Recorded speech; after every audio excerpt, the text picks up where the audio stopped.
Sa isang liblib na bundok, isang batang babae na may dalang kamera ang tila may hinahanap. Magaspang ang daanan, kaya maingat niyang tinitingnan ang bawat hakbang upang hindi madapa. Nang siya ay tumingala, napunta ang kanyang paningin sa isang balabal na basang-basa ng dugo. Sa isang iglap, naglaho ang imahe. Isang malamig na pakiramdam ang dumaloy sa kanyang likod. Tila may kasamang mahihinang bulong ang hangin. Pinigil niya ang kanyang takot at sinubukang makinig ng mabuti upang malaman kung ano yon. Ngunit sa sandaling iyon, tumawag ang kanyang superior. Kaya napilitan siyang kunin ang kanyang kamera at tumakbo pabalik sa kanyang unit. Mabilis niyang sinabi sa kanyang superior na may nakasalubong siyang multo. Matagal na nag-isip si Ikang habang nakikinig. Ang bundok Jiri ay matagal nang napapabalitang may mga multo at espiritu, at marami ring hindi pinangalanang libingan doon. Ang mga natatakot sa multo ay kadalasang nagsasagawa ng ritual upang itaboy ang masasamang espiritu, habang ang iba naman ay itinuturing lamang itong pamahiin. Ngunit tila alam ni Ikang kung sino yon. Noong 2018, ang ranger team na pinagtatrabahuhan ni Ikang ay kumuha ng bagong ranger na nagngangalang Hyunjo. Sa unang araw ng trabaho ni Hyunjo, nagkita ang dalawa. Sa panahong iyon, si Ikang ang pinakabihasang miyembro ng team,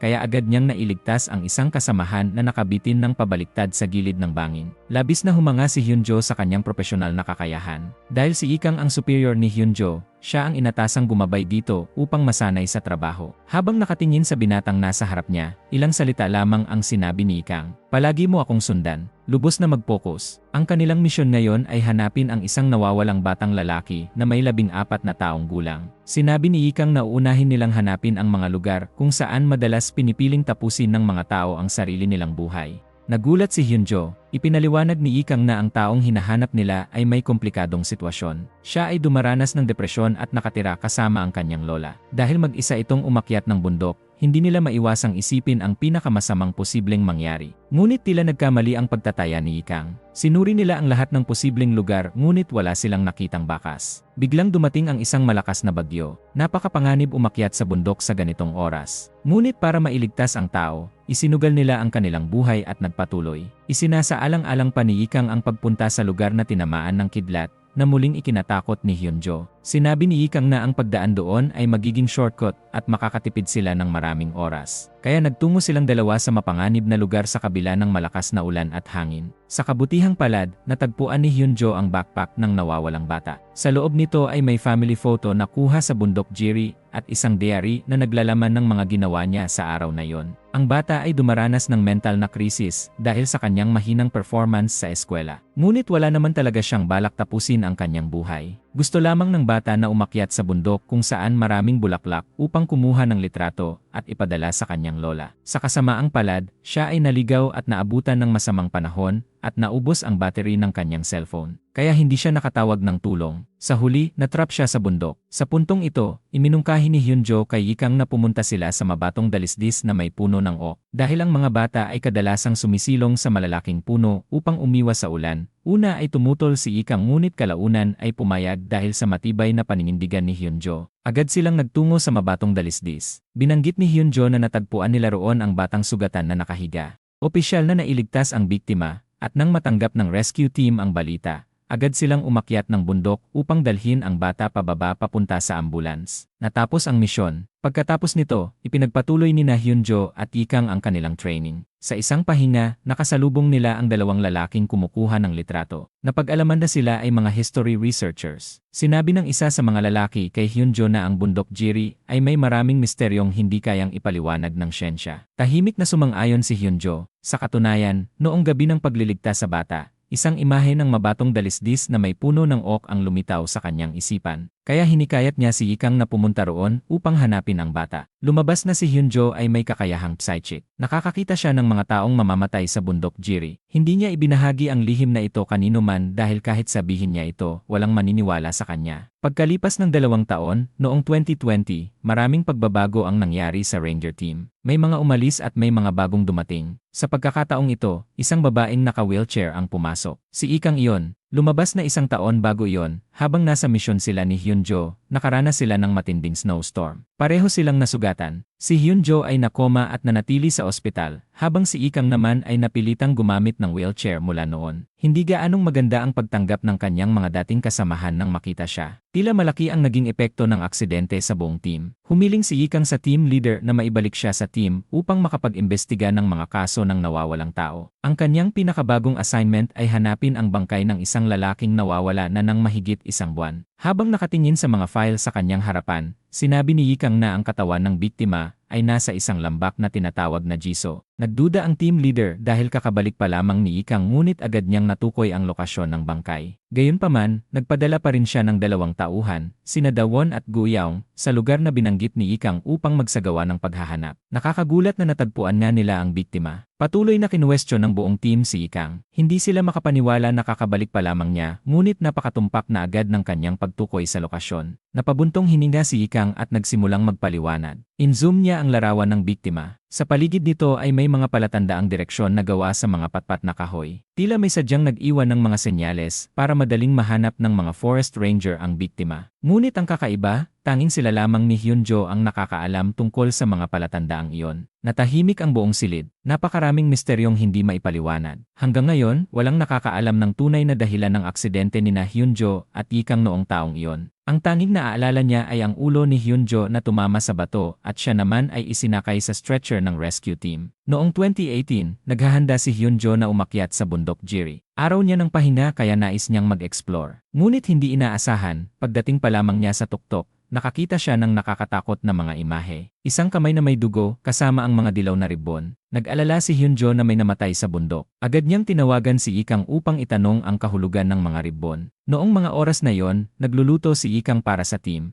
at nang marinig niya ang tawag ng kanyang tauhan, agad niya itong sinagot. Ipinaliwanag niya na ang mga dilaw na ribbon ay karaniwang ginagamit ng mga illegal climber bilang senyales. Tinanong ni Hyunjo kung may mga lugar na may makapal na hamog. Sinabi ni Ikang na ang mga ganoong lugar ay malamang na restricted zones. Batay sa impormasyong ibinigay ni Ikang, nagtungo si Hyunjo sa lugar na may hamog. Sa kanyang paglalakad, nakasalubong niya ang isang kahina-hinalang lalaki na may suot na itim na sombrero. Agad niya itong tinanong. Sinabi ng lalaki na hinahanap niya ang labi ng kanyang ama. Biglang naalala ni Hyunjo ang kanyang nakita kaninang umaga. Agad siyang bumalik sa trabaho upang maghanap ng impormasyon at nalaman niya ang tungkol sa isang nawawalang tao. Ang apelyido ng biktima ay Hong at siya ay may malaking utang. May mga ulat na umakyat siya sa bundok, ngunit walang kamera na nakapagtala ng kanyang ruta. Nag-imbestiga na ang pulis at mga forest ranger, ngunit walang malinaw na resulta. Tinanong ni Hyunjo si Ikang kung maaari niyang muling imbestigahan ang kaso. Maaaring umaasa pa rin ang pamilya ng biktima na matagpuan ang kanyang bangkay upang mabigyan siya ng maayos na libing. Dahil sa kanyang karanasan, sinabi ni Ikang na maaaring pumasok ang biktima sa restricted area kaya naging mahirap ang paghahanap. Binalaan din niya si Hyunjo na huwag papasok sa mga ipinagbabawal na lugar. Nagpa siya si Hyunjo na sabihin kay Ikang ang tungkol sa kanyang psychic na kakayahan. Ang nakaraang kaso ay nalutas din dahil sa kanyang pakiramdam at mga nakikita niya. Sa kasamaang palad, si Ikang ay hindi naniniwala sa ganitong bagay. Hindi siya naniniwala sa supernatural o psychic abilities. Kinabukasan, muling nakasalubong ni Hyunjo ang lalaking nakaitim na sombrero. Nakiusap ang lalaki na sumama sa kanya upang makita ang bangkay ng kanyang ama. Kahit magbayad pa raw siya ng multa, pumayag siya. Dahil sa kanyang malasakit, pumayag si Hyunjo na isama ang lalaki. Ngunit hindi alam ni Hyunjo na ang lalaki ay isang manloloko. Hinahanap lamang nito ang bangkay ni Mr. Hong dahil may dala itong malaking halaga ng pera bago siya nahulog sa bundok. Samantala, iniimbestigahan ni Ikang ang pamilya ni Mr. Hong.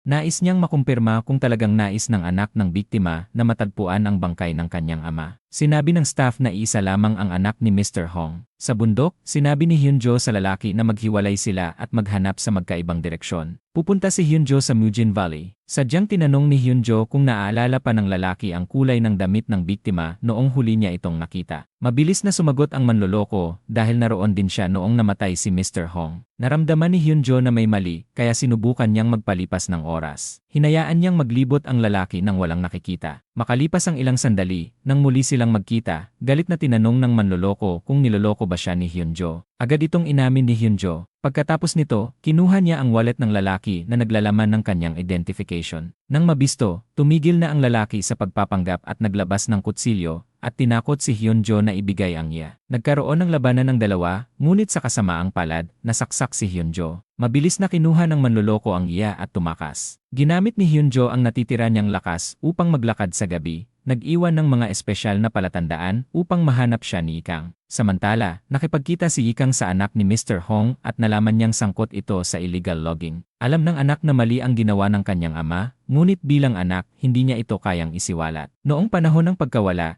itinago niya ang pagpunta ng kanyang ama sa bundok Jiri dahil pinagbawalan siya nitong magsabi kanino man. Ngayon ay pinagsisisihan niya ito. Iniisip na kung sinabi niya agad ang totoo, baka mas maaga nilang natagpuan ang bangkay ng kanyang ama. Nakaramdam ng lungkot si Ikang nang marinig ito. Nag-alala rin siya sa kalagayan ni Hyunjo kaya agad siyang umakyat ng bundok upang hulihin ang manloloko. Inakala ng masamang lalaki na makukuha niya ang pera at makakatakas ng maayos. Ngunit habang hinahanap niya ang daan palabas, napalibutan siya ni Ikang at ng kanyang team na Thorny Door. Sinundan ni Ikang ang mga palatandaang iniwan ni Hyunjo upang mahanap siya. Hindi nagtagal, natagpuan ng team si Hyunjo at agad siyang dinala sa ospital. Tinulungan nila siyang tapusin ang kanyang hindi natapos na gawain. Ginamit ni Ikang ang impormasyong ibinigay ng anak ni Mr. Hong upang paliitin ang search area sa mapa. Sa huli, natagpuan nila ng kanyang team ang isang bangkay na nakasuot ng gusot na damit. Hysterikal na umiyak ang anak nang makita ang katawan ng kanyang ama. Ang tanging naiwan dito ay isang backpack na naglalaman ng lahat ng pera na pinaghirapan niyang kitain. Sa kasalukuyang panahon, noong 2020, ipinagpapatuloy ni Ikang ang kanyang investigasyon upang matukoy kung sino ang misteryosong taong nagpadala sa kanya ng mga palatandaan. Habang hinahanap ang mga hinihining file,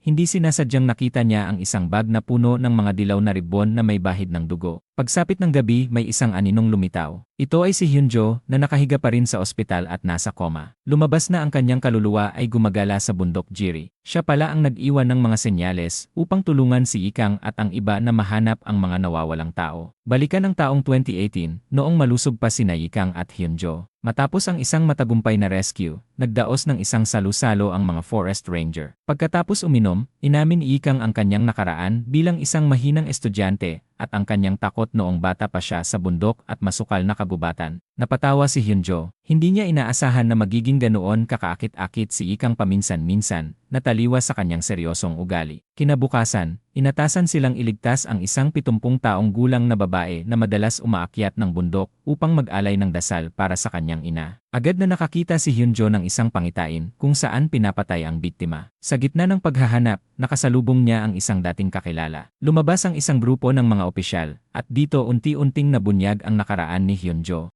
Lumabas na dati siyang kapitan sa hukbo, ngunit dahil sa trauma ng pagkakita sa pagkamatay ng kanyang mga kasamahan sa kanyang harapan, nagpasya siyang umalis sa serbisyo. Sa isang muling pagkikita, tinanong ni Hyunjo ang kanyang mga dating kasamahan kung may nakita silang matandang babae habang sila ay nagmamartsa. Isang sundalong nagngangalang An ang nagsabi na habang kumukuha siya ng tubig, may nakita siyang isang taong umaakyat ng bundok at naghahalungkat sa isang pink na backpack. Pagkarinig nito, agad na pinatakbo ni Ikang si Hyunjo papunta sa lugar na tinutukoy sa mapa. Nag-shortcut ang dalawa papunta sa lokasyon ng biktima. Natagpuan nila ang backpack na naglalaman ng isang supot ng lasong kabute. Kapag ito ay nakain, maaaring makaranas ang biktima ng hallucination, pagsusuka, o kahit kamatayan dahil sa pagkalason. Sa unahan, natagpuan nila ang matandang babae na nakahandusay sa tabi ng sapa. Ngunit sa kasamaang palad, ito ay patay na. Bago siya mamatay, nakakita siya ng pangitain kung saan brutal na pinagbabaril ang kanyang pamilya. Sa kanyang huling sandali, nakita niya ang kanyang ina na nakangiti at nakaunat ang mga kamay. Lubos na naawa si Ikang sa matandang babae. Nawalan din si Ikang ng mga magulang. Noong bata pa siya, namatay ang kanyang mga magulang sa Doan Valley. Siya mismo ang umakyat sa bundok upang hanapin ang kanilang mga labi. Nagmamadaling lumapit si Hyunjo upang aliwin si Ikang nang makita niya ang kalagayan nito. Ikinuwento niya ang dahilan kung bakit siya umalis sa hukbo.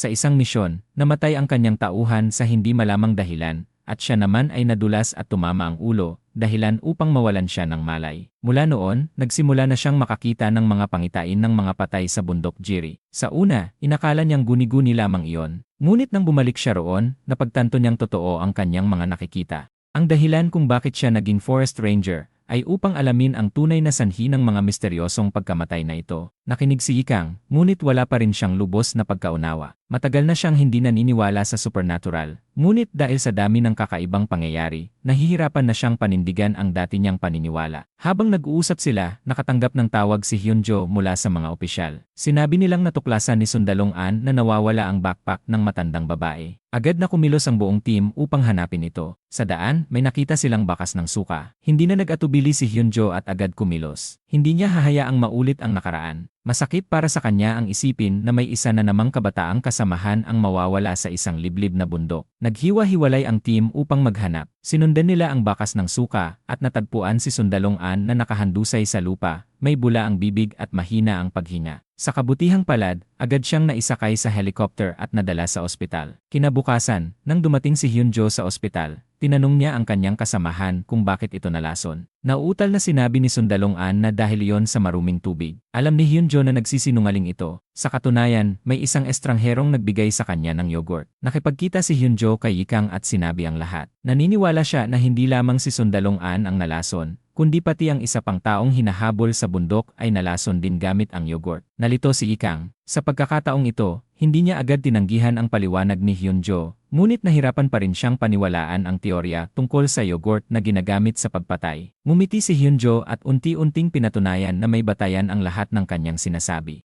Naniniwala siya na may isang mamamatay taong nakamaskara na palihim na pumapatay ng mga tao, at ginagamit ang mga usap-usapan tungkol sa multo sa bundok upang maisagawa ang kanyang krimen nang hindi napapansin. Sa kasalukuyang panahon, noong 2020, patuloy na hinahalungkat ni Ikang ang mga file sa kanyang opisina. Napag-alaman ni Ikang na sunod-sunod ang mga nakamamatay na aksidente tuwing wala sa trabaho ang Forest Ranger Captain. Bigla siyang nagulat nang may malakas na kumatok sa pinto. Agad siyang kumuha ng patpat at binuksan ito. Hindi inaasahan, pumasok si Dawon at mabilis na pinatugtog ang video na kanyang na-record. Isang supernatural na pangyayari ang naganap. Biglang umihip ang malakas na hangin at gumalaw ang mga kahoy na simbolo. Agad na naunawaan ni Ikang na may taong nasa panganib. Mabilis siyang tumawag sa rescue team. At tama nga siya, may isang taong nalagay sa alanganin. Isang lalaki ang nalason gamit ang yogurt. Nang marinig ito, naalala ni Ikang ang isang kaso mula sa nakaraan. Naisip niya kung isang tao lamang kaya ang may gawa nito. Pagkagising ng lalaki, sinabi nitong nakasalubong niya ang isang multo sa bundok. Hindi lamang iyon, suot pa raw nito ang uniforme ng isang ranger na may bahid ng dugo. Agad na ipinakita ni Ikang ang larawan ni Hyunjo upang ikumpara. Excited na sinabi ng lalaki na si Hyunjo ang multong kanyang nakita. Agad na tumawag si Ikang sa nurse ng ospital kung saan ginagamot si Hyunjo. Stable ang kalagayan ni Hyunjo at walang palatandaan ng paglala. Nakahinga ng maluwag si Ikang. Ngunit hindi pa rin niya matanggap na si Hyunjo ay naging isang multo sa bundok Jiri. Para sa kanya, napakahirap nitong ipaliwanag. Balikan ang taong 2018, nang bigyan si Ikang ng panibagong misyon ng kanyang mga superior. Sa pagkakataong ito, isang bihirang sawa ang nawawala. Dahil ang bundok Jiri ay bahagi ng isang national park, maraming bihirang hayop doon, at ang balat ng sawa ay kasing halaga ng bile ng oso. Pinaghinalaan ni Ikang na may smugglers na nagnakaw ng sawa. Kaya nagtungo sila ni Hyunjo sa isang tindahan ng cordyceps. Nagpanggap silang mag-asawa na naghahanap ng lunas sa infertility. Tinanong ni Ikang ang may-ari ng tindahan tungkol sa bentahan ng sawa, at doon nila nalaman na ang mag-asawa ang mismong nagnanakaw ng mga sawa. Nakapagnakaw na sila ng dose-dose ng sawa upang kumita ng pera. Habang natatapos ang kaso ng pagnanakaw ng sawa, biglang dumating ang isang trahedya. Ang smugglers ng sawa ay namatay dahil sa isang bomba habang iligal na nangangaso sa kabubatan. Nagkataon namang nagpapatrolya sina Ikang at Hyunjo sa lugar at agad nilang natagpuan ang biktima. Ang asawa nito ay umiiyak at sinisisi sina Ikang at Hyunjo, at hinihingi na panagutan nila ang pagkamatay ng kanyang asawa. Dahil sa balitang ito, nasira ang reputasyon ng National Park. Dahil sa matinding pressure, napilitang magbitiw ang park director. Sa araw ng libing ng biktima, nangako si Hyunjo kay Ikang na hahanapin niya ang tunay na salarin. Ang suspect ay may 5 peklat sa kanyang kamay, isang imaheng paulit-ulit na lumilitaw sa panaginip ni Hyunjo gabi-gabi. Kalaunan, hinanap ni Hyunjo si Dr. Yoon upang malaman ang tungkol sa potato bomb, ang uri ng bombang pumatay sa smugglers. Ipinaliwanag ni Dr. Yoon na ito ay karaniwang ginagamit ng mga magnanakaw noong dekada 60, at kalaunan ay ginaya ng mga taga-nayon. Ngunit ayon sa kanya, nakumpiska na ng mga otoridad ang lahat ng ganitong klase ng bomba. Pagkatapos, ibinigay ni Dr. Yoon kay Hyunjo ang address ng isang matandang lalaki na dating nagtatrabaho sa Hazardous Materials Recovery. Agad na nagtungo si Hyunjo sa bahay nito. Doon, nakita niyang maraming uri ng bomba ang nakaimbak. Sinabi ng matanda na koleksyon lamang ang lahat ng iyon. Dagdag pa niya, ang kanyang apo ay nagtatrabaho sa National Park, kaya hinding-hindi siya gagawa ng masama. Napansin ni Hyunjo ang isang family photo ng matanda kung saan may isang binatang may suot na sombrero. Nagkataon na may mga peklat ito sa likod ng kanyang kamay, na tila kinagat o kinalmot ng mabangis na hayop. Sa oras na yon, ang binata ay dumadalo sa isang safety awareness campaign na inorganisa ng mga forest ranger para sa mga lokal. Nakita rin ni Ikang ang kanyang peklat. Agad siyang naging maingat dahil sinabi na ni Hyunjo na ang suspect sa kanyang panaginip ay may mga peklat sa kamay. Pagkatapos ng campaign, nakipagkita si Ikang sa lalaking may peklat sa kamay. Pareho silang nakatira sa isang baryo, ngunit hindi sila ganoon kalapit. Lumaki ang lalaki sa bundok kaya kabisado niya ang mga daan dito. Tinanong ni Ikang kung bakit may peklat ang kanyang kamay. Sumagot ang lalaki na kinamot siya ng mga badger. Sa sandaling iyon, nakatanggap ng tawag si Ikang mula kay Hyunjo. Sinabi ni Hyunjo na nawawala ang potato bomb mula sa bahay ng matanda at malamang na kamag-anak nito ang may kagagawan. Sinabi ni Ikang na kulang pa ang ebidensya upang idiin ang lalaki at wala rin silang CCTV footage. Iminungkahi ni Ikang na tawagan muna nila si Yaung-sun, ang apo ng matanda. Sa halip na gumawa ng haka-haka, mas mabuting direkta nilang tanungin ang taong sangkot. Ngunit buong hapon nang tinatawagan ni Hyunjo si Yaung-sun, hindi ito sumasagot. Dahil sa kutob na may mali, agad na naghanda sina Hyunjo at Ikang at umakyat ng bundok upang maghanap. Sumama rin si Gu Yaung dahil lihim niyang gusto si Yaung-sun. Hindi nagtagal natagpuan nila ito. Ngunit si Yaung-sun ay nasa matinding panganib. Nakatayo siya sa tabi ng isang potato bomb na nakalagay sa loob ng kulungan ng ahas. Maputla ang kanyang mukha. Sinabihan siya ng lahat na manatiling kalmado habang sila ang bahala. Lubhang nag-aalala si Gu Yaung para kay Yaung-sun. Sa sandaling iyon, kusang lumapit si Ikang upang i-defuse ang bomba. Gamit ang kanyang karanasan, maingat at ligtas na inalis ni Ikang ang bomba. Naiiyak na ikinuwento ni Yaung-sun na nakita niya ang kanyang lolo na may hawak na ilang potato bomb at nabanggit niyang may lihim itong ginagawa kamakailan. Dahil sa takot na may masama itong binabalak, umakyat siya sa bundok upang alamin ang katotohanan. Doon, natagpuan niya ang pamilyar na kulungan ng ahas. Ngunit sigurado si Hyunjo na hindi ang matanda ang salarin dahil wala itong peklat sa kamay. Kaya nagpa siya si Hyunjo na hanapin ang kahina-hinalang binata. Sa isang larawan, nabahala ang binata nang makita si Hyunjo. Walang pag-aalinlangan, diretsahan niyang sinabi na sangkot ito sa mga kamakailang kaso ng pagkalason at ginamit nito ang yogurt at potato bomb bilang sandata. Nang marinig ito, takot na isinara ng binata ang pinto. Kinabukasan, ipinatawag ang matanda sa istasyon ng pulis matapos may mag-akusa sa kanya ng paggamit ng iligal na bomba. Ngayon, alam na nina Hyunjo at Ikang na ang binatang may peklat sa kamay ang nagbigay ng string yogurt sa sundalo. Mabilis nilang hinanap ang CCTV footage ng kanyang pag-akyat sa bundok. Mas lalo nang nagtiwala si Ikang sa paghatol ni Hyunjo, kaya handa siyang makipagtulungan sa anumang hiling nito. Sa istasyon ng pulis, patuloy na itinanggi ng kawawang matanda ang paggamit ng bomba. Naniniwala siyang may nagnakaw nito at sinadya siyang ipitin. Dahil may apo siyang nagtatrabaho sa National Park, wala siyang dahilan upang ilagay sa panganib ang sarili at ang kanyang pamilya. Samantala, sinusubukang tumawag ng binatang may peklat sa braso, ngunit walang sumasagot sa kabilang linya. Kinakabahan niyang binuksan ang isang notebook. Sa loob nito ay may listahan ng mga biktima at ang mga sandatang ginamit sa krimen. Ang pinaka-nakakagulat, kasama sa listahan si Yaung-sun, ang kanyang pinsan. Sa tulong ng pulis, natagpuan ng mga forest ranger ang video na nagpapakita sa binata na umaakyat ng bundok na may dalang potato bomb. Malinaw na walang kinalaman ang matanda sa kaso. Agad na nagpadala ng mga tauhan ang forest ranger sa bahay ng suspect upang arestuhin ito, ngunit pagdating nila, nakatakas na ito. Sa parehong oras, sa bahay ni Yaung-sun, inaalo ng salarin ang kanyang pinsan habang hawak ang isang lalagyan ng yogurt. Matapos kainin ang yogurt, tinanong ni Yaung-sun kung paano nalaman ng salarin na umakyat sa bundok ang kanyang lolo upang maglagay ng bomba. Ngumiti ang salarin at tahasang inamin na nagsinungaling siya upang pagdudahan nito ang kanyang lolo. Nanlaki ang mga mata ni Yaung-sun habang nanginginig ang kanyang katawan sa sakit. Muli, ginamit ng salarin ang yogurt upang saktan ang biktima. Sa kabutihang palad, dumating sa tamang oras sina Ikang at ang kanyang team. Hinabol ni Hyunjo ang salarin, ngunit mabilis itong nakatakas. Naiwan lamang ang walang lamang lalagyan ng yogurt. Nagkaroon ng habulan sa kagubatan. Ginamit ni Hyunjo ang kanyang buong bilis upang maabutan ang salarin. Hindi niya napansin ang isang bombang nakahiga sa lupa. Buti na lamang, nakita ito ni Ikang at agad siyang hinila pabalik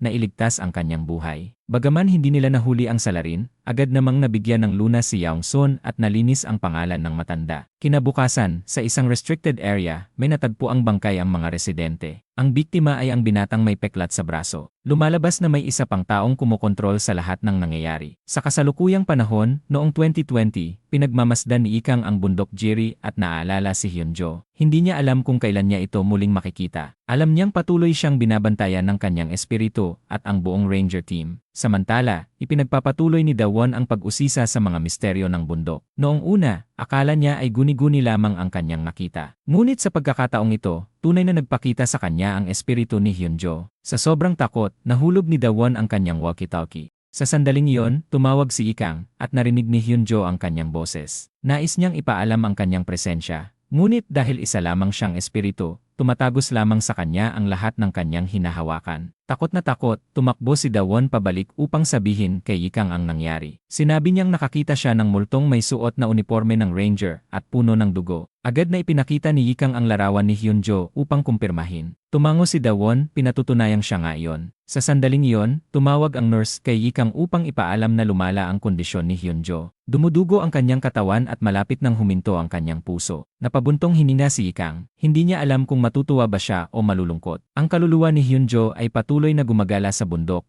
tila may nais iparating na mahalagang bagay. Naalala ni Ikang ang aksidente noong nakaraan. Ang huling imahe na nakita niya ay si Hyunjo na ginagamot, puno ng dugo ang buong katawan. Matapos ang aksidente, natrap ang kaluluwa ni Hyunjo sa bundok Jiri. Nang magising siya, hindi niya makita si Ikang kaya agad niya itong hinanap. Nilibot ni Hyunjo ang buong bundok at nakasalubong ang kanyang mga kasamahan, ngunit walang nakakakita sa kanya. Doon niya napagtanto na isa na lamang siyang multo. Patuloy siyang gumala, umaasang makapag-iwan ng mga senyales tuwing may makikitang taong nasa panganib, upang matulungan ni Ikang at ng Ranger team na mailigtas ang mga ito sa tamang oras. Sinabihan ni Ikang si Dawon na mag-install ng mga kamera sa bundok upang makuha ang imahe ni Hyunjo. Balikan ang taong 2019, nagdiwang ang buong Ranger team matapos ang isang taon ng kanilang pagsusumikap. Hindi nila alam na may paparating na sakuna. Gaya ng dati, nakakita si Hyunjo ng pangitain tungkol sa isang forest fire sa bundok Jiri, ngunit hindi niya ito sinabi kay Ikang. Bahagi nito ay dahil ayaw niyang sirain ang kasiyahan ng lahat,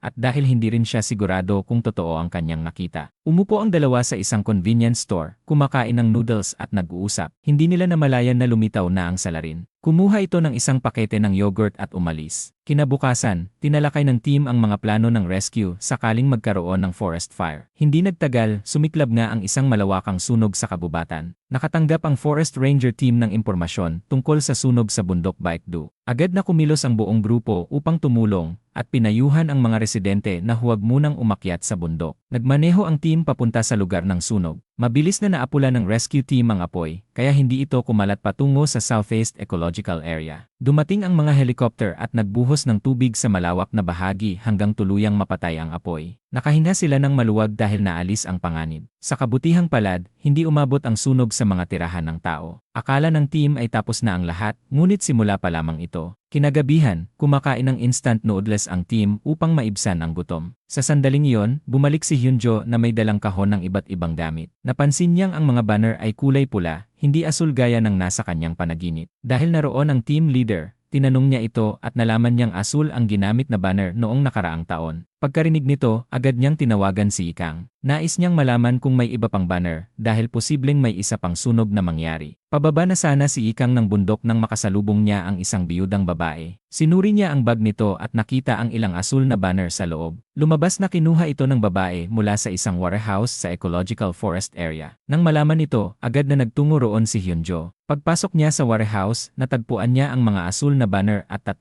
bata. Mga anak pala iyon ng biyudang babae. Bigla niyang narinig ang tunog ng pagbukas ng kandado. Nang tumakbo siya papunta sa pinto, huli na ang lahat. Sinundan siya ng salarin at sinunog ang warehouse. Mabilis na tumakbo si Ikang papunta sa Ecological Forest Area. Kumalat na ang apoy at papalapit na ito sa residential area. Dahil sa dilim, hindi makalapit ang helicopter upang tumulong. Matinding naglalagablab ang apoy at tila sisirain ang lahat ng nasa paligid. Nasa bingit ng kapahamakan sina Hyunjo at ang 3 bata. Sinabi ng isa sa mga bata na may butas na maaari nilang pagdaanan. Tinulungan ni Hyunjo ang mga bata na makalabas at inutusan silang tumakbo paakyat ng bundok. Ang eksenang iyon ay eksaktong katulad ng kanyang panaginip. Hindi nagtagal, nawalan siya ng malay dahil sa sobrang usok na kanyang nalanghap. Patuloy na kumilos ang forest rangers upang apulahin ang apoy at agad nilang inilikas ang mga tao sa ligtas na lugar. Doon lamang nalaman ng biyudang babae na nasa panganib ang kanyang mga anak. Malakas siyang umiyak at nakiusap na hanapin sila. Hindi inalintana ng mga ranger ang panganib at hinanap ang 3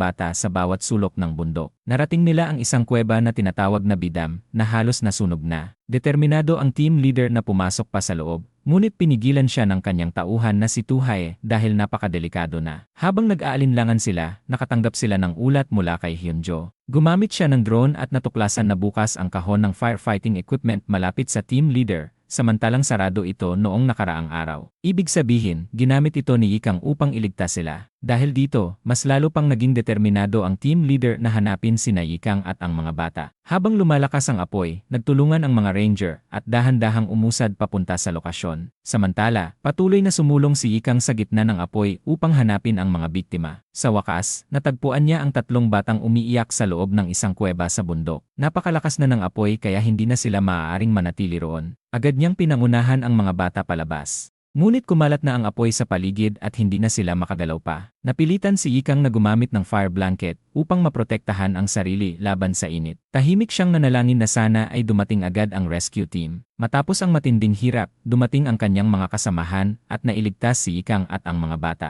Lahat sila ay ligtas at bahagya lamang ang mga sugat. Kinaumagahan, dumating ang helicopter at tuluyang naapula ang apoy. Sa kasalukuyang panahon, noong 2020, ang multo ni Hyunjo ay naging kinatatakutan ng maliliit na magnanakaw sa bundok Jiri. Sa unang araw at ika-9 na araw lamang ng lunar month siya hindi nakakagalaw. Tila alam ng salarin ang batas ng yin at yang at doon niya ginagawa ang kanyang mga krimen. Isang magandang umaga, muling umakyat si Dawon sa bundok upang maghanap ng impormasyon. Umaasa rin siyang may madiskubre siyang bago upang ibahagi kay Ikang. Ngunit hindi inaasahan, inatake siya ng isang estranghero. Samantala, sinubukan ni Ikang na tawagan si Dawon ngunit hindi ito makontak. Sa sandaling iyon, bumalik si Guyaong mula sa bundok at tinanong siya ni Ikang kung nakita niya si Dawon. Umiling si Guyaong at agad na nagkagulo ang buong team sa paghahanap kay Dawon. 18 oras nang walang signal ang cellphone ni Dawon. Labis na nag-alala si Ikang kung may masamang mangyari kay Dawon habang buhay niya itong pagsisisihan. Matagal nang naghahanap ang team ngunit hindi pa rin siya makita. Hinikayat ni Ikang si Guyaong na magpadala ng grupo sa lugar na may puno ng oak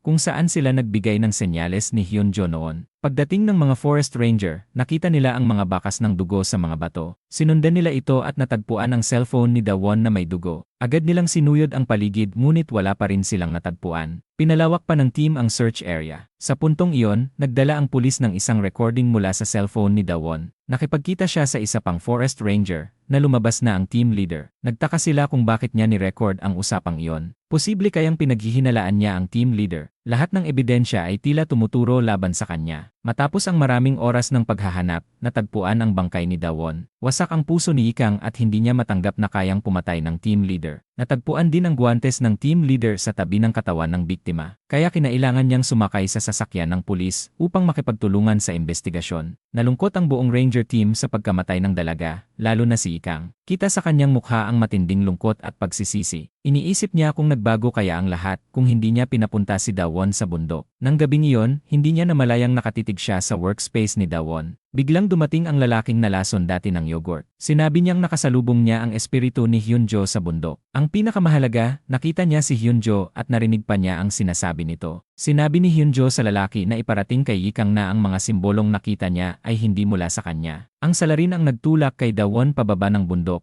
saka hinanap ang kanyang mga gamit at sinuri ang kanyang notebook, at iniwan ang cellphone upang matagpuan ng mga ranger ang kanyang katawan. Pagkarinig nito, nagpa siya si Ikang na umakyat ng bundok, umaasang makikita si Hyunjo at malinawan ang lahat. Ngunit dahil sa magaspang na daan, nahulog siya mula sa kanyang wheelchair. Gayunpaman, gumapang pa rin siya pasulong, iisa lamang ang nasa isip, ang makita si Hyunjo. Balikan ang taong 2019, matapos manood si Ikang at Hyunjo ng video ng isang adventurous streamer, nagpa siya silang puntahan ang lugar upang alamin ang katotohanan. Habang tumataka sila mula sa Will-o-the-Wisp, natagpuan nila ang isang babaeng nasa panganib sa lugar ng Hyunri Village. Hindi nagtagal, dumating ang mga forest ranger upang tumulong. Ngunit naipit sila sa isang lugar at hindi makahanap ng paraan palabas. Napagtanto nilang bukod sa kwento ng Will-o'-the-Wisp, may mga usap-usapan din tungkol sa mga itim na oso na kumakain ng tao. Habang wala pa ring solusyon, ang team leader ang nagpakita ng daan palabas. Muling nagkaisa ang buong team na iligtas ang biktima. Sa huli, tila isang himala, nakalabas sila sa bundok at nailigtas ang babae. Isang araw, pumunta si Hyunjo sa baryo upang mag-imbestiga pa at nakilala ang isang lalaking nagngangalang Mr. Kimson. Isa siyang empleyado sa Resource Conservation Department. Ayon kay Mr. Kimson, ang mga nangyaring insidente sa Hyunri Village noon ay dulot ng Will-o'-the-Wisp at hindi ng konstruksyon ng cable car. Idinagdag din niya na noong bata pa siya, wala siyang nakitang mga oso sa lugar. Matapos ang kanilang pag-uusap, umalis siya. Sa pagkakataong iyon, nakakita si Hyunjo ng isang talon. Sa kasalukuyang panahon, noong 2020, nawalan ng malay si Ikang sa kagubatan dahil sa pagod. Nagkataon namang dumaan si Mr. Kimson at agad siyang dinala pabalik sa opisina. Sa loob ng sasakyan, walang imik si Ikang. Nabigo siya dahil hindi niya nakita si Hyunjo. Nagpasya siyang puntahan ang nakakulong na team leader. Tinanong niya ito tungkol sa mga dilaw na ribbon na may dugo sa silid. Tinitigan siya ng team leader at sinabing kung may gusto siyang malaman, dapat niyang tanungin si Lihai. Dahil naibahagi na raw niya rito ang lahat, wala na siyang idinagdag pa. Lalong nalito si Ikang sa sagot na yon. Hindi siya naniniwala na ang team leader ang salarin, ngunit dahil sa kanyang malabong pahayag at sa mga ebidensyang nakita, hindi niya maiwasang magduda. Sa sandaling iyon, tumawag ang ospital at ipinaalam na mabilis na lumalala ang kondisyon ni Hyunjo at may posibilidad na magkaroon siya ng brain death. Pagkarinig nito, lalo pang naging determinado si Ikang na hanapin ang tunay na salarin. Naniniwala siyang nananatili ang kaluluwa ni Hyunjo sa bundok Jiri dahil nais nitong mahuli ang mamamatay tao. Kung agad niyang mahahanap ang salarin, maaaring makabalik ang kaluluwa ni Hyunjo sa kanyang katawan. Pagkatapos nito, mabilis na bumalik si Ikang sa trabaho upang kausapin si Go Yaung. Nais niya itong tulungan sa pag-imbestiga at paghuli sa salarin. Ngunit hindi ito pabor sa ganitong usapin at isa rin sa mga tutol sa kanyang pagbabalik bilang forest ranger. Ipinaliwanag ni Lihai na pinagkatiwalaan ng team leader ang lahat ng hinala ni Ikang. Lumabas na matagal nang sinusuri ng team leader ang mga ebidensya tulad ng lalagyan ng yogurt. Ang araw na nakipagkita siya kay Dawon ay ang araw din na siya ay nag-imbestiga. Matapos marinig ang paliwanag ni Lihai, nakahinga ng maluwag si Ikang. Napatunayang walang kinalaman ang team leader sa mga pagpatay. Dahil nagiging tapat na ang lahat sa isa't isa, nagpasya si Ikang na hindi na itago ang aksidente sa niebe noong nakaraan. Ikinuwento niya na umakyat sila ng bundok upang hulihin ang salarin at alam na ni Hyunjo kung sino ang tunay na may kagagawan. Balikan ang 2019, hinahanap ni Ikang si Hyunjo sa bundok na nababalot ng niebe. Natagpuan niya ang isang hiking stick sa gilid ng bangin at agad siyang bumaba upang tingnan kung iyon ang kay Hyunjo. Ngunit sa kasamaang palad, nahulog siya. Pagkagising niya, natagpuan niya ang sarili sa loob ng isang kuweba kasama si Hyunjo. Iniwan siya nito roon at mag-isang naghanap ng signal ng cellphone dahil hindi gumagana ang walkie-talkie sa gitna ng malakas na niebe. Tumawag si Hyunjo sa istasyon para humingi ng tulong. Sinagot ito ng team leader at agad na nagpadala ng rescue team. Pagdating nila, natagpuan nila si Hyunjo na walang malay at puno ng dugo, habang si Ikang ay malubhang sugatan. Agad na isinakay si Ikang sa stretcher at dinala sa ospital. Pagkagising niya, ang una niyang ginawa ay i-report ang insidente sa pulis. Ayon sa kanya, may isa pang taong sangkot bukod sa kanilang dalawa. Sinabi niyang sinadya siyang dalhin ng taong iyon sa bangin at siya rin ang pumatay kay Hyunjo. Ngunit tumanggi ang pulis na imbestigahan ito dahil sa kakulangan ng ebidensya. Sa kasalukuyang panahon, nagpasya si Ikang na pumunta kasama ang dalawang kasamahan sa Hyunri Valley, ang lugar kung saan nangyari ang trahedya sa kanila ni Hyunjo. Doon sila maghahanap ng mga bagong ebidensya. 4 na oras bago ito, nakipagkita si Ikang kay Lihai. Ayon sa utos ng team leader, sinabi niya na pinaghihinalaan niyang si Go Yaung ang salarin dahil ang mamamatay tao ay nakasuot ng uniforme ng ranger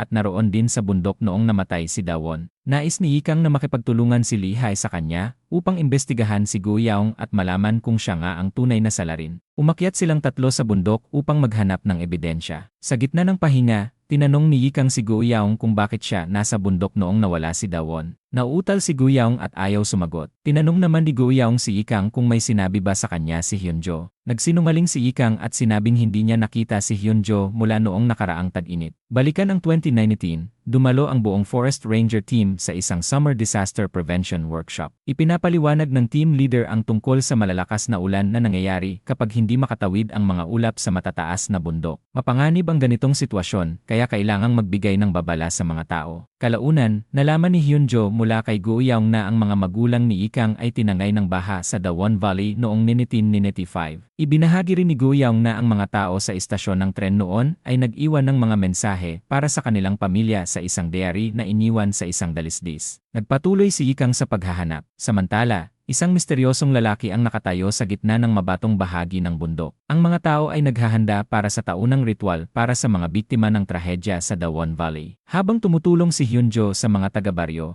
hindi sinasadyang nakita niya ang isang larawan ng Forest Ranger team sa Haedong Village noong 1995. Kasama roon ang lalaking namatay na nagnakaw ng sawa. Ang dalawa pang lalaki ay mga biktima rin ng pagpatay sa bangin. Hinahanap ni Hyunjo ang mga diary na iniwan ng mga biktima ng baha. Ang diary ay isinulat ng isang Forest Ranger na nagngangalang Namsik. Nakalagay dito ang mga mensahe ng lahat ng biktima ng trahedya noong taong iyon. Nang mangyari ang malakas na baha, kalahati sa kanila ang nagpasyang bumaba ng bundok kahit delikado, habang ang iba naman ay naghintay na lamang ng rescue team. Pagsapit ng gabi, binaha ang istasyon at wala pa ring dumarating na tulong. Ipinaliwanag ni Namsik sa mga naiwan na ilalagay niya ang diary sa isang ligtas na lugar upang makita ito ng lahat. Humiling ang isang matanda na sulatan niya ng mensahe ang kanyang pamilya. Binigyan din ni Namsik ng pagkakataon ang ama ni Ikang, ngunit tumanggi ito. Sa 2019, binuklat ni Hyunjo ang likod ng diary upang hanapin ang mensaheng iniwan ni Namsik para sa kanyang anak na si Hyunsu. Gamit ang kanyang koneksyon sa militar, kinumpirma ni Hyunjo ang pagkakakilanlan ng ama ng kanyang kasamahan at napatunayang si Namsik na iyon. Napagtanto niya na lahat ng biktima ng pagpatay ay konektado sa baha noong 1995. Sa parehong taon, nakatanggap ng tawag ang mga ranger mula sa isang mountaineering team na nasa panganib. Dahil sa malakas na ulan, mabilis na tumaas ang tubig at lumakas ang agos, kaya agad silang kumilos para sa rescue. Habang hinahanap ni Hyunjo ang mga natrap sa bundok,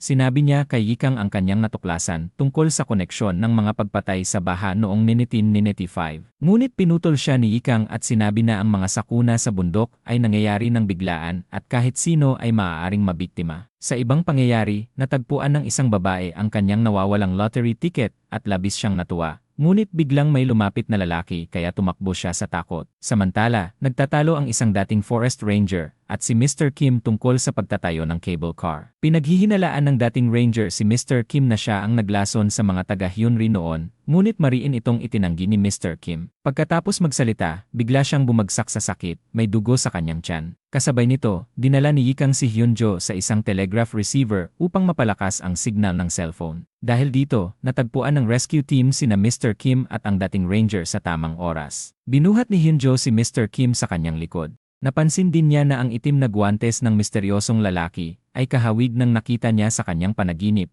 kaya agad siyang humingi ng tulong pagbaba ng bundok. Samantala, naiwan si Ikang kasama ang misteryosong lalaki na may sugat sa binti at hirap maglakad. Dinala niya ito sa isang malapit na kuweba. Habang papunta ang grupo ni Go Eun sa lokasyon ni Hyunjo, bigla nilang narinig ang sigaw ng isang batang babae na humihingi ng tulong. Napapalibutan ito ng malakas na agos at wala silang sapat na kagamitan. Agad na tumawag si Go Eun sa team leader para humingi ng tulong, ngunit lahat ng iba ay abala sa kanilang rescue. Nais sanang ang team leader ang magligtas sa bata, ngunit pinigilan siya ni Young Son at siya na ang nagboluntaryo. May tiwala siya sa sarili dahil sa karagdagang training mula kay Go Eun. Sa kuweba, sinabi ni Ikang sa lalaki na kailangan nilang manatili roon upang maiwasan ang landslide. Sa takot, sinabi ng lalaki na ganoon din ang ginawa ng mga Forest Ranger noong 1995, ngunit marami pa ring namatay. Kilala niya ang mga magulang ni Ikang mula sa trahedyang iyon. Bigla siyang naging paranoid at nawalan ng kontrol. Habang sinusubukan siyang pakalmahin ni Ikang, aksidente siyang natulak nito. Sa flashback, pinagalitan ng lola ni Ikang ang kanyang anak at manugang. Naging guarantor ang ama ni Ikang sa utang ng iba, dahilan upang makumpiska ang kanilang bahay. Bukod pa rito, tumanggi ang insurance company na magbigay ng bayad,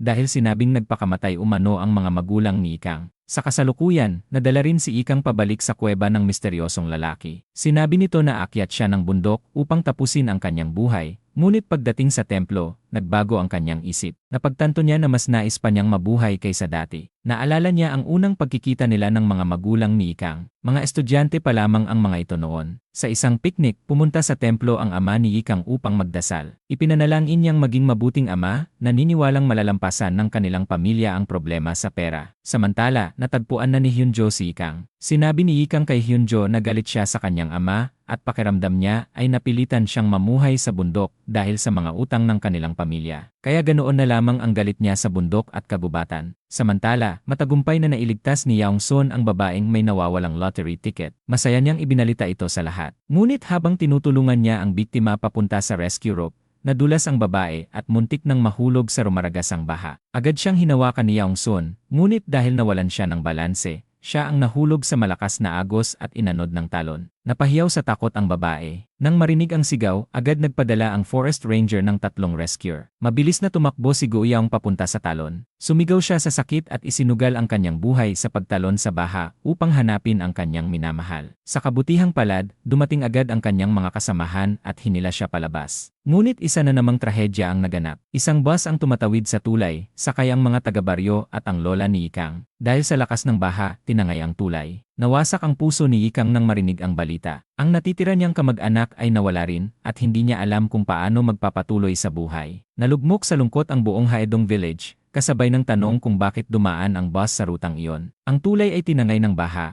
at ang salarin ay paulit-ulit na nagpapalit ng paraan ng hindi nahuhuli. Siya ang nagtanggal ng detour sign, kaya napunta ang bus sa marupok na tulay. Hindi na naging maganda ang relasyon ni Hyunjo at Ikang. Dahil si Hyunjo ang nagsabi sa lola niya na sumakay sa bus, lalo lamang lumalim ang galit ni Ikang sa kanya sa sunod-sunod na trahedya. Sa kanyang pakiramdam, naniniwala si Hyunjo na ang mga pagkamatay na ito ay hindi simpleng aksidente. Sinuri niya ang mga talaan kung sino-sino ang dating nakatira sa Hyonri Village. Napansin niyang ang mga lumipat sa ibang lugar ay isa-isang pinapatay. Bukod pa rito, si Mr. Kim ay isa rin sa mga target ng salarin. Sa kasalukuyang panahon, noong 2020, muling tinanong ni Lihay ang naunang tanong ni Ikang. Bakit umakyat ng bundok si Go Yaong? Napabuntong hininga si Go Yaong at sinabing pumunta siya roon upang bisitahin ang libingan ni Yaong Son, isang babaeng hindi niya makakalimutan kailanman. Sa sandaling iyon, nakatanggap siya ng balita na kailangan niyang iligtas ang isang mountaineer na inatake ng stroke. Kaya iniwan nilang dalawa si Ikang. Sa ibang bahagi ng bundok, nakita ng espiritu ni Hyunjo ang salarin na nakatayo malapit sa isang ahas. Samantala, hawak ni Ikang ang isang stone gun at nagmasid sa paligid, nararamdaman na may papalapit sa kanya. Ito ang unang pagkakataon na halos makaharap niya ang espiritu ni Hyunjo. Balikan ang 2019, nasa Hyonri Village si Hyunjo nang may makita siyang isang aninong tumatakbo. Hinabol niya ito at nahuli at lumabas na si Kim Son iyon. Tinanong niya ito tungkol sa mga pagpatay, ngunit nagkunwaring walang alam si Kim Son. Ipinakita niya ang kanyang cellphone kay Hyunjo kung saan may text message tungkol sa isang pagkikita. Ang nagpadala ay si Wong Soon, isang mabait na pulis na madalas tumulong sa mga forest ranger. Sa hindi malamang dahilan, nais niyang makipagkita kay Kim Son. Ngunit may isang problema. Si Wong Soon ay taga Hyonri Village. Sinundan ni Hyunjo si Kim Son papunta sa bahay nito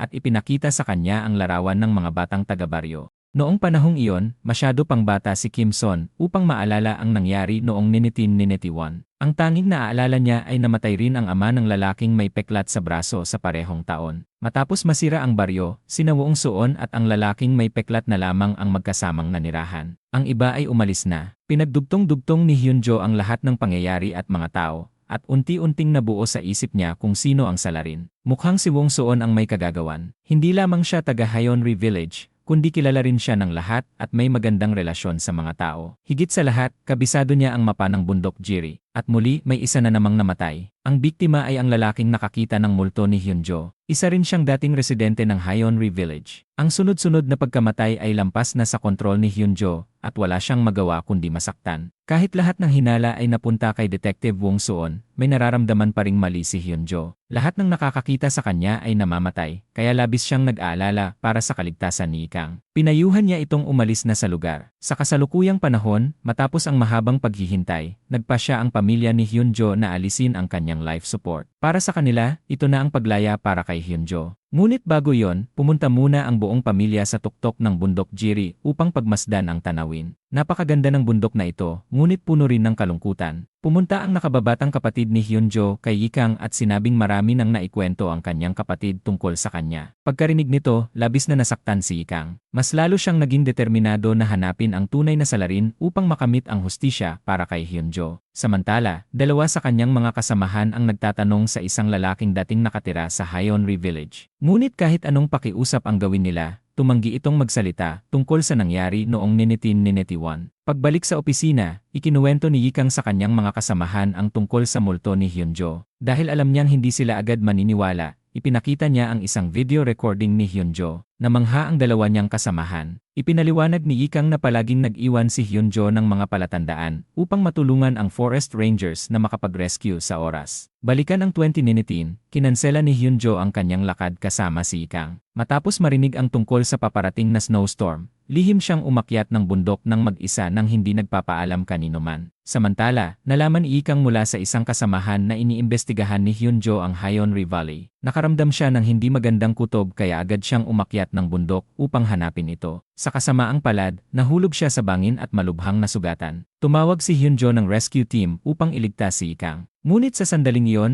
inambush siya ng salarin. Paulit-ulit siyang hinampas sa ulo gamit ang bato hanggang mawalan ng malay. Sa kasalukuyang panahon, hinanap ni Yikang at ng kanyang dalawang kasamahan ang mga tala tungkol sa mga taga-Hyonri na namatay noong 1991. May 5 tao pa ang buhay. Ang lolo ni Yaong-sun, isang babaeng nagngangalang Jin-ok, isang albularyo na si Jin-yong, si Mr. Wong-soon na isang pulis, at si Kim-son. Naghiwa-hiwalay silang tatlo upang hanapin ang mga taong nasa listahan. Nagkaroon ng pagkakataon si Gu Yaong na makausap ang ina ni Yaong-sun, ngunit wala itong alam tungkol sa insidente noong 1991. Ang lolo naman ni Yaong-sun ay matanda na at hindi na maalala ang nakaraan. Walang bagong impormasyon na nakuha si Gu Yaong. Pumunta naman si Yikang sa bahay ni Jin-ok, ngunit nalaman niyang namatay na ito dahil sa cancer. Pagkatapos, hinanap niya si Wong-soon. Ngunit ayon sa isang kasamahan, nakalive ito. Kaya naman hinanap niya si Kim-son, ngunit sinabi rin nitong kaunti lamang ang alam niya. Sa huli, nagkita silang muli sa opisina. Binasa ni Yikang ang mga dokumentong dala ni Lihay. Noong 1991, nang simulan ang proyekto ng cable car, tumutol ang mga taga-Hyonri dahil mapipilitan silang lumikas. Ngunit kalaunan, dahil sa mga benepisyong pang-ekonomiya, unti-unti silang pumayag. Mayroon pang pinirmahang kasunduan. Ang pinakamatinding tumutol ay ang ama ni Kim-son, na siyang pinuno ng baryo. Mula pagkabata hanggang sa magkaroon siya ng sariling pamilya, nakatali na ang kanyang buhay sa bundok Jiri. May isa pang tumanggi pumirma, ang ama ng lalaking may peklat sa braso. Pareho silang mga beekeeper, isang trabahong suportado ng gobyerno noon. Ngunit sa huli, pareho silang namatay. Ang isa ay nasawi sa aksidente, at ang isa naman ay nagpakamatay. Pumunta si Yikang sa istasyon ng pulis at nilinlang ang isang tauhan sa pagsasabing may nangyaring aksidente sa labas. Paglabas nito, agad niyang isinara ang pinto at hinanap ang file ng kaso noong 1991. Matapos makuha ang file, mabilis siyang umalis. Samantala, naghihintay si Wong-soon sa Hyonri Valley. Mas maaga niyang pinadalhan ng mensahe si Kim-son upang makipagkita ng 3:00 ng hapon. Dumating si Kim-son at pinatay si Wong-soon. Tumulo ang dugo sa screen ng cellphone na nahulog nito. Napagtanto ng espiritu ni Hyunjo na ito ang eksenang nakita niya sa kanyang pangitain noong 2019. Kinagabihan, pumunta si Yikang sa bahay ni Kim-son. Ikinuwento niya ang tungkol sa konstruksyon ng cable car noong 1991.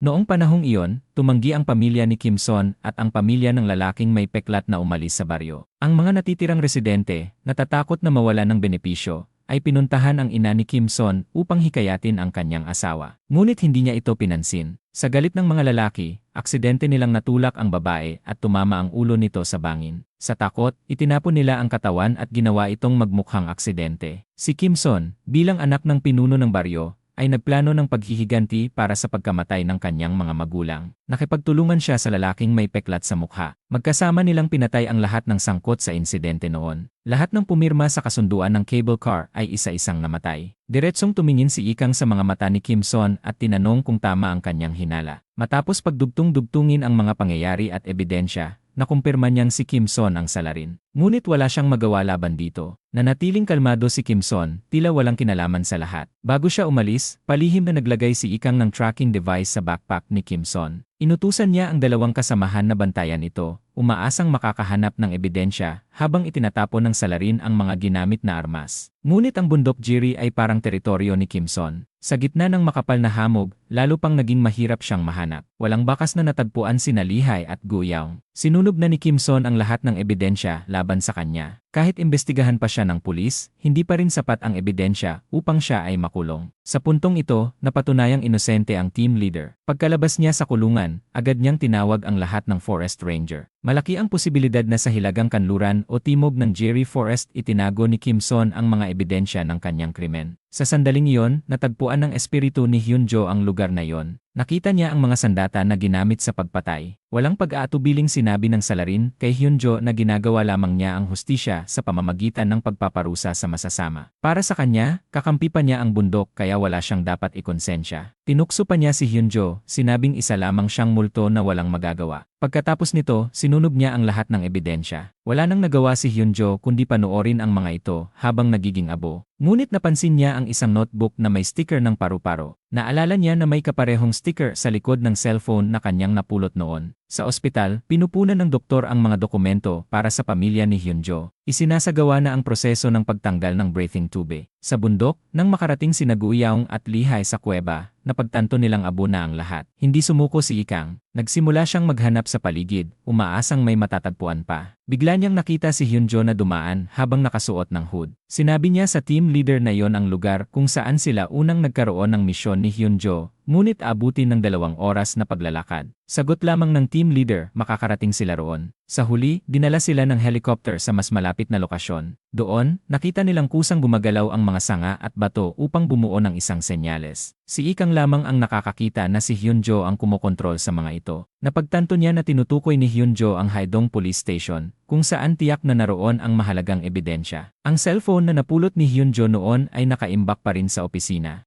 Dahil sa bagong pahiwatig, agad nagpadala ng mga tauhan ang team leader sa istasyon ng pulis. Hindi na nila sinunod ang mga patakaran at agad nilang hinanap ang mga dokumento. Nakuha ni Guyaw ang cellphone na may disenyo ng paru-paro at ipinasa ito sa cyber police para sa investigasyon. Sa maikling panahon, nakalap ang lahat ng ebidensya laban kay Kim Son, kabilang ang kanyang mga mensahe sa lalaking may peklat. Sa wakas, sapat na ang ebidensya upang mapatunayang siya ang salarin. Ngunit pagdating ng pulis, wala na siya roon. Samantala, pumunta si Ikang sa ospital upang makita si Hyunjo, ngunit wala na ito sa silid. Akala niya ay dinala na ito ng pamilya. Napaluha siya at papalabas na sana, ngunit bigla siyang inatake ng salarin. Pagmulat niya, napagtanto niyang si Kim Son ang nagmamaneho ng sasakyan. Sinabi nitong papatayin siya sa bundok, tulad ng ginawa niya sa iba, pati na rin sa kanyang lola. Tinanong ni Ikang kung siya ang may kagagawa ng aksidente sa bus. Kalmado itong umamin. Sinabi pa nito na gusto niyang pumatay ng tao sa bundok, kaya tila dumarami ang mga sakuna roon. Napuno ng takot si Ikang habang nakatingin sa kanya. May hawak lamang si Kim Son na martilyo. Habang papatayin na sana niya si Ikang, biglang may mga batong nahulog mula sa itaas at nadaganan ang salarin hanggang sa ito ay mamatay. Sa kabutihang palad, ligtas si Ikang. Mula sa simula, hindi kailanman may kasalanan ang bundok at hindi rin ito pinamumugaran ng multo. Ang lahat ay bunga lamang ng galit at kasamaan ng tao. Makalipas ang 1 taon, muling naging payapa ang bundok. Wala nang mga misteryosong pagpatay. Muling umaakyat ang mga tao upang masilayan ang napakagandang tanawin. Si Ikang ay nakakalakad na muli ng normal. Hindi na niya kailangan ang wheelchair. At si Hyunjo naman, sa kabutihang palad, ay nagkamalay na rin. Nagkatinginan ang dalawa at sabay nang ngumiti. Dito nagtatapos ang kwento. Maraming salamat po sa patuloy na pagsuporta sa Nilagang Money.